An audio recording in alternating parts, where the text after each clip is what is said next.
ঘটনাটি গত 23/8/2026 তারিখে রাত 11টা থেকে 11টা 15 মিনিটে এটা হলো এই Munna and Redwan variety store Shahparan থানায়। ওইটার মালিক হলো যে জনাব শাহাবুদ্দিন।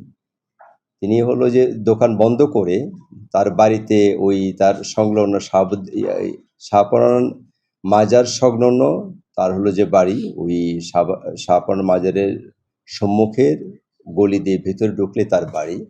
এই বাড়িতে যখন উনি যাচ্ছিলেন, বৃষ্টি চলছিল, তখন কে বা কারা তাকে খুন করে ওই যে স্পটে উনি ওখানে পড়ে থাকে এবং পরবর্তীতে স্থানীয় লোকজনের সহায়তায় পুলিশ গিয়ে ওখানে যায় এবং তাকে হাসপাতালে তার আত্মীয়স্বজন, তার স্ত্রী, তার ছেলে এবং ভাগিনা তাকে ওসমানী হাসপাতালে নিয়ে আসে এবং ডাক্তার তাকে মৃত ঘোষণা করে। আমাদের এসএমপি টিম এবং প্রযুক্তির সহায়তা নিয়ে তারা শনাক্ত করতে পারে যে এই ঘটনাটি ঘটিয়েছে জালাল উদ্দিন, যার বয়স 40 বছর এবং সে সুনামগঞ্জের সে মূলত তার বাড়ি সুনামগঞ্জে।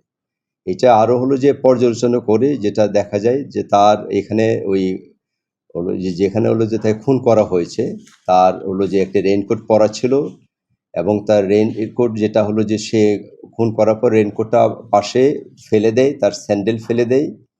এই রেইনকোট, স্যান্ডেল এবং যে সব ফুটেজ পাওয়া যায়, এই সবগুলি সূত্র ধরে সমন্বয় করে যে জালালের পরিচয়টা শনাক্ত করা যায়। এই জালাল যে কাজ করে, সে সাইফ অ্যান্ড খুশি একটা রেস্টুরেন্ট আছে যেটার মালিক বেলাল, এখানকারই একটি সেই রেস্টুরেন্টে সে যে কাজ করে। তারিখে বৃষ্টি ছিল, জালাল অপেক্ষায় ছিল। 23 তারিখে শাহাবুদ্দিন যখন দোকান বন্ধ করে 11টার দিকে দোকান বন্ধ করে যায়, তখন জালাল উদ্দিন তার পিছনে তার একটা রামদা কেনা ছিল, একটা প্রায় 24 ইঞ্চি লম্বা একটা দা তার কেনা ছিল এবং এই দাটা সে বলেছে যে সে 1-1.5 মাস আগে কোনো একটা ভ্যান গাড়ি থেকে সে দাটা কিনেছিল।